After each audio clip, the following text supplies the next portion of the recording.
Монголын аялгауны эзэн ижээ. За өрс балчрууд минь ухаанд нь тунаагүй үйл байвал тодруулна байгаа даа. 9 мэдрэхүй 13 тэмтлүүрийн талаар та тодруулж хэлж өгнө үү буурлаа. Харах, сонсох, амтлах, үнэртэх, хүрэлцэх гэсэн 5 их мэдрэхүй сүв нь хаалттай хүмүүнд нь бий. Сүвийг нээх аваас үнэрлэх мэдрэмж нь далдыг үнэрлэх нэгэн учиг бий. Харах мэлмий далдыг нь дахин давхар харах учиг бий. Сонордох мэлмийн эгэл хүмүүний сонсдог үгийг сонсох сонор бий. Амтлах мэдрэхүй нь дахин нэгэн амтлахыг мэдэрнэ. Энэ бүгд нь давхартаа оршгүй. Хүрэлцэхгүй нь харин далдад хүрэлцдэггүй. Хүрэлцгүй нь эрдэм нь 13 зүгтээ дэлгэгдэнэ. 13 тэмтлүүрийн талаар та дэлгэрүүлж хэлж өгөөч буурлаа. Хөрст дэлхийдээ 2 хөлөөрөө гишгэн байж өнгөрсөн бүхнийг тольддог. Хүмүүний хөлийн уланд холбоо нэгэн эрчим бий. Түүнийг нэгэн сүв гин. 2 алгандан далдыг тэмтрэх бас нэгэн тэмтлүүр бий. 13-нд нь өд мэт далжигүүр мэт. Хөвсөлцөх нэгэн мэдрэмж бий. Тэр бас хүрэлцгүй мэдрэмж. Оюунд нь буух далдыг харах, ухаанаар сэтгэх бас нэгэн тэмтрүүл буй. Зүрхийг чагнах нэгэн тэмтрүүл бий. Сэтгэлийг чагнах бас нэгэн тэмтрүүл бий. Бүхий л биеэрээ алсыг тэмтрэх нэгэн тэмтрүүл буй. Энэ л ясаараа мэдрэх бас нэгэн тэмтрүүл буй. Тусам мэдрэхүйд тэмтрүүл бас бий. Урсах урсгал лус савдагтай холбоотой буй. Удаах 3 мэдрэхүйг толдуулж үл болно. Үүнийг улаач урс өөртөө олж авна. Тиймээс судар номонд дэлгэмгүй. Хүлийн 13-нд бас тэмтлүүр байх уу буурлаа. Гарын 13-нд өт мэд хөнгөн тэмтрүүл буй. Хүлийн 13-нд саруу мэд хатуу мэдрүүл буй. Үүнийг нэгэн болгож ойлгож болно. Сарны эрчимт 6 гэрэл гэдэг дээр тодруулж асууж болох уу буурлаа. Сарны эрчимт 6 гэрэл болбоос оюун ухаан, ухамсар, инрэл, хайр, ивэл бүгдийг гийгүүлэгч нь хүмүүний ертөнцийн амар амгалан дэлгэгч нь билээ. Имэс бүсгүйчүүлэн саран эрчмээр бие эрчимнвээс их дэлхийн амгалантай.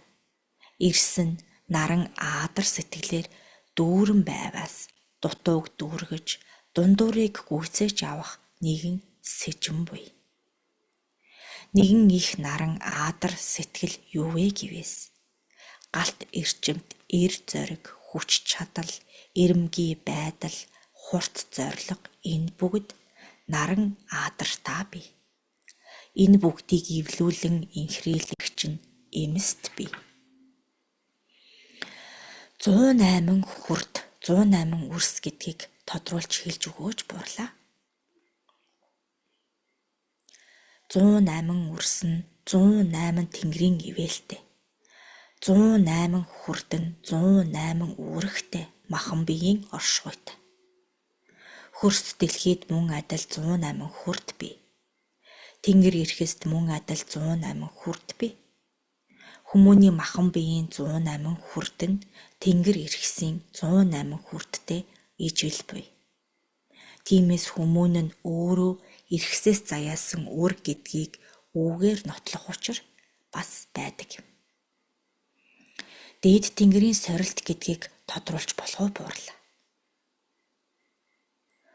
Өвгөд буурлан үрстэй үнэн оршихуйг заан сургаж тэнгэрийн сорилтанд бэлддэг. Тэнгэрийн сорилт орсон үр өвгдийн сургаалыг биедээ хэрхэн шингээж, хэрхэн замнаж буйг нь Тэнгэр эцэг өөрөө сордог.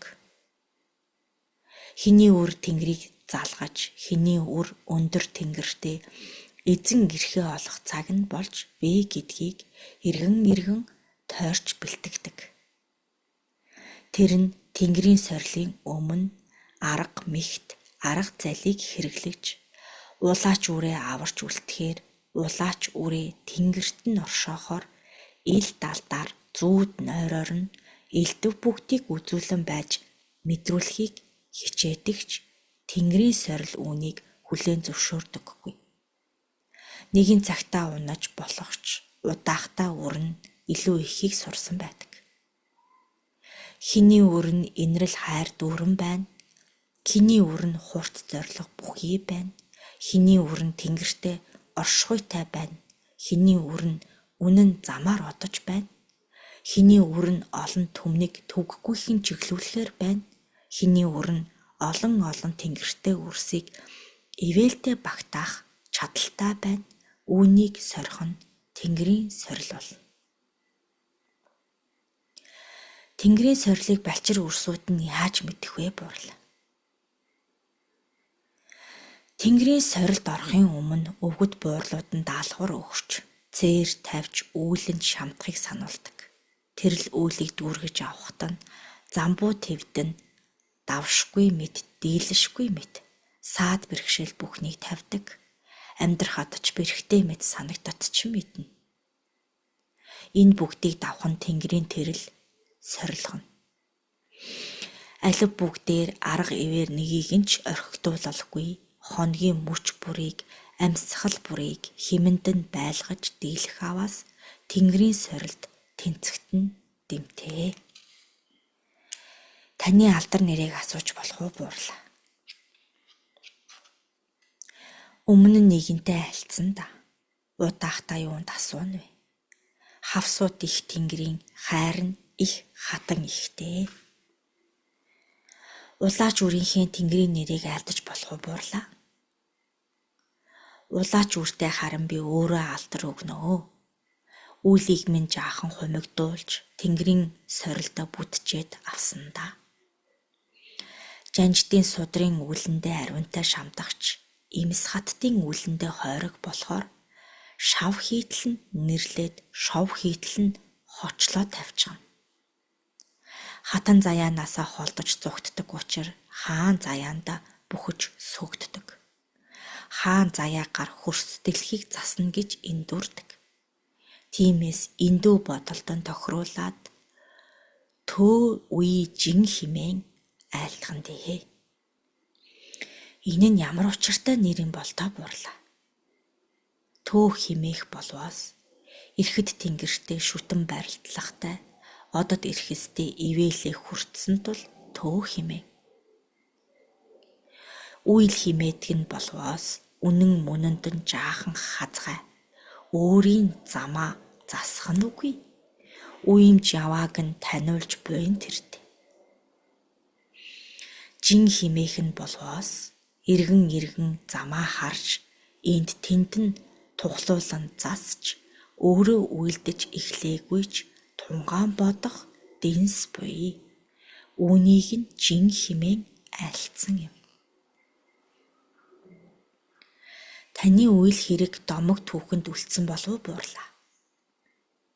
Хийх үйлээр нь таньж дэлвэл таньда өмнө нь үйлдсэн нэг үйлээ толдуулъя. Тэнгэртэй гарсан тэрл үйл нь юу химээвээс ирэхэд нэгэн улсынхаа эзэрхэг нэгэн хааны түмэн олон нь үемсэн төрт их засгийн нэгэн дунд хатнаар нь очиж байсан юм. Гоо үзэсгэлэнд минь хаан заяа шунав. Өвгөн буурал аавын минь эрдэм чадалд хаан заяа шунав. Эмч домч эрдэм мэдлэг судар ном сургаал айлтгал хуурын ихшгээрээ уул усаа тэгшид гэж түмэн олноо амгалан одуулдаг. Эцэг нэг нь надад би тэрл нэгэн эцэг минь хөрст дэлхийн амар амгаланг аривантай ихээр дуудагч нь билээ. Өвгөн буурал эцгээсээ ариун их эрдмийг нь өчүүхэн боловч бидээ шингээхээр хүсэж, зорж, дагаж явтал нэгэн гарагт хааны цэрэг ирсүүд бүчин авч хулгаалan оцсон юм. Тэрэл цагаас нь хойш өвгөн буурал аавд минь эрхийг нь олгорч үл зөвшөөрөв.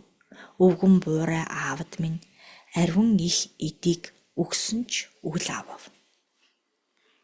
Өвгөн буурай аавд минь хүссэн бүгдийг нь биелүүлнэ хэмээн амлавч хүсэл зорилгоо аав минь хэлсэнгүй.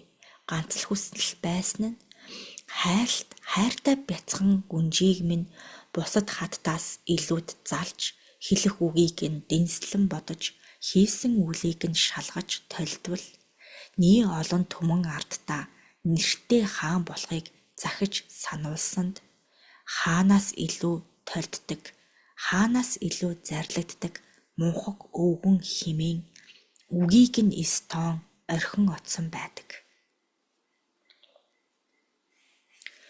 Гэвч энэ л үг нь эргэн толгойд нь бууж өвгөн эцгийн сургаал айлтгалан дахин тодорсноор хийх үлийг минь дахин цэнэж хэлсэн үгийг минь дахин цэнэснээр хөрст дэлхийдээ тэнгэр болсон тэр хаан ивэлт их хаан болсон түүхтэй.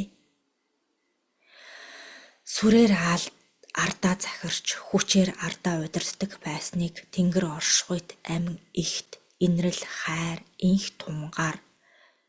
тунхаар эргүүлэн байж засаж чадсан амин оршихуйг тэнгэртээ дэгдээсэн тэрлэг хааныг бэлтгэж дийлв.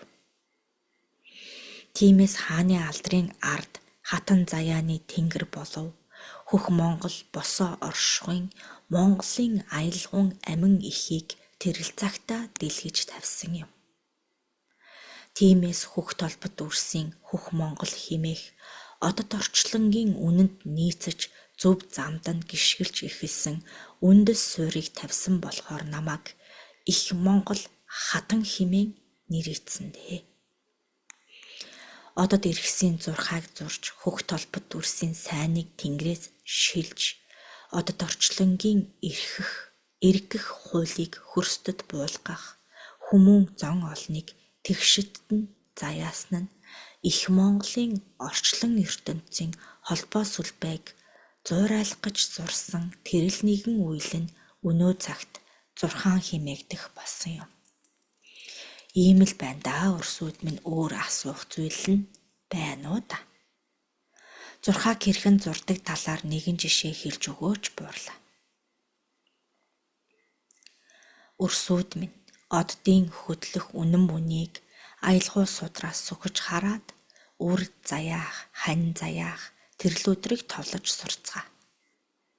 Энэ л үйл нь алдагдсанаар хань бүлгүй үрн арвин, үнэн замгүй үрс нь олон хазгаа тавлан дэлгэгдэж хар бүхэн дэлгэрээд байна. Үүнийг дахин үзэж үнэн замыг олж сураарай. Таны дэлгэсэн судрыг хаанаас олох вэ? Одон зурхаа, хар зурхаан ялгааг хэлж өгөөч буурлаа. Хар зурхаа гэж бие. Хар зурхаанд болбоос огторгой ертөнцийн 7 хар ирчлээдэс нүхнээс толдуулан байж зах зухыг нь гаргадаг зурлага юм. Хар зурхаан хар шидэн олон түмэнд төвгийг учруулагч хар их үйлс хараалж чадахын үүдийг нээн. Тиймээс хар зурхаагааг хол байлгаж сайхан цагааныг нь инх тунх амьдралыг нь дэлгэн авчрах нь чухал. Иймээс үрс та нар одод иргэсийн зурхааг нь дагах учигтай. Одод иргэсийн зурхааг өөрсдөө толдож харцгаа. Нар сарны хөдөлгөөн, наран жаргах, саран бүхийх, наран саран зэрэгцэн орших, саран таллах, бүтэн байх, саран дэлгэгдэх, саран хумигдах, одод ирэхэс мичид тохиох, мичдийн тохиол хөдөлгөөн үйлэн хавар цагт, намар цагт, өвөл цагт, наран ивээх цагт хідэнтэй солигдод өөрчлөгдөхийг ажин харцгаа. Энэ бүхний эцэст нь энэ л цаг хугацаанд төрсөн үрсийг шинжиж үзцгээе. Энэ шинжийг харуулж байвал түүгээр нь судрыг дахин бичнэ. Тэгж дийлэх аваас 6 үнэн мөнөөрөө дэлгэгдэнэ. Өнөө цагт тохирох 6 үгүй. Миний хамгийн сүүлийн хүү арвин их элцтэй нүүрний хаалтаар гучдаг, эмсэн тэнгэрээс нуугддаг, ирсэн тэнгэртээ мөрөгдөг нэгэн улсад төрж байсан. Миний айлтгалыг сонордож, заасан зам, шивнсэн үгсээр минь үйлээ дүүргэж явтал хар хорыг дэлгэгчэд, үүгээр нүрээ бүтээгчэд, толгойгоо алчуураар боогоод, илт зэвсгээ ардаа нуугаад, гиндүүлэн байж довтлон ирээд, үрийн минь амийг таслан, үлдэх нэгэн судрыг үгүй хийсэн тул энэ цагтаа тэр судар үгүй билээ. Алтан аялгау судар нь чимэх нэгэн түлхүүрийг үлдээсэн. Түүнээс өөр сэжим түлхүүр үгүй дээ. Тэр түлхүүрээр үүнийг нээж олвол огторгойч эрдмийн олон өвгөд буурлууд өөрийн үеэсээ үрсээ ивэхээр ирцгэнэ. Одоо цагт хань ижилгүй өр хүүхдгүй өрс олон байх юм. Энэ юунаас болдог юм бол буурлаа. Заяа ахгүй өдөрт хантайгаа заяаж, ханилах бус өдөрт ханийн заяагаа холбож, харлах нэгэн гарагт дэр нийлүүлснээс болж, хань бүлүүд хагцсан бутарч, хайртай өрсөд дайсан болж байна. Одод иргэсийн ивэлийг олон тойно. Одод хариалалгүй, эрхэст хариалалгүй, гаргист хариалалгүй үр гэж үгүй. Холбоо нэгэн ирчлээдсэн үгүй бол тэр үр малаас ялгахдахгүй бол. Адгуус амтан мэт араатан мэт амьдрагч нь оюун ухаан гэж үгүй байдаг. Оюун ухаанд хүмүүн байгаа цагт одод иргэсийн ивэл бас буй. Одод иргэсийн ивэлд нь хол ойр, үнэн худал, нийлэх эрчим давхцсан тохиол, ойртвол ирэх аюул, холдвол ирэх ивэл гэж бас буй. Энэ бүгдийг алдалгүй толдож, алдалгүй судал. Ирэхэс одод хит ойртвол аюул бас буй. Тус тусдаа одвол ивэл бас арвин буй. Тиймээс нийлэмгүй үрсийг нийлүүлж үл болно. Нийцэмгүй бүгдийг хүчээр нийлүүлнэ гэж үгүй. Бүгд хим химэндээ эрчлээстэй оршдог жам буй. 108 хүрдний тухай ярьж өгөөж буурлаа. 99 үйлд тэнгэр буй, 99 тэнгэрийн 9 чухал эрдэм бий. Тэр нь 108 болоод байна. Энэ эрхийг харцгаа яагаад нэгэн толгойтой байна. Тэнгэр эцэг анх эрдэмт судрыг буулгахад ганцаар байсан. 9 бяцхан өрсийг 9 толгой отгийн эздийг авч бэлтгэсэн. 9 толгой отгийн эзэд өөрийн үрээ бэлтгэж 108 тэнгэрийг бий болгосон. Баруун зүгийн 55 тэнгэр, зүүн зүгийн 44 тэнгэр. Энэ 9 толгой судрын дэлгэмэл судрууд үүндэнч бас бий. 99 тэнгэр дотор тонилгох хар тэнгэр арвинтай, дэлгэх арвин тэнгэр бас ихтэй. Тиймээс бүгдийг нь бус, дэнстэйгээр нь шүүн тунгаах нь бас бий. Хаан яагаад 73 суу ухаантай байж 73 суу ухаан нь тэнгэр болсон бэ? Үлдсэн нь яагаад хагур одов? Дэдлэгэж болдгүй хар ертөнц, дэлгэж болдгүй хар бүхэн бас бий. Үүнийг хамхиж, нууж, дарах учиртай. Таниагүй тэнгэр гэж үгүй. Үзээгүй тэнгэр гэж үгүй. Гэвч улаач үрсэд энэ нь огт хамаагүй бил. Үүнийг атгахыг хүсэх улаач үрс арвин бий. Хулгаалаа адч болов авчих аваас энэ ертөнцийн эзэн суун химээ эндүр ихчд олон бий. Тиймээс шидэнд бүү шун, эдэнд эдээнд бүү шүт гэдгийн учир үүнд бий.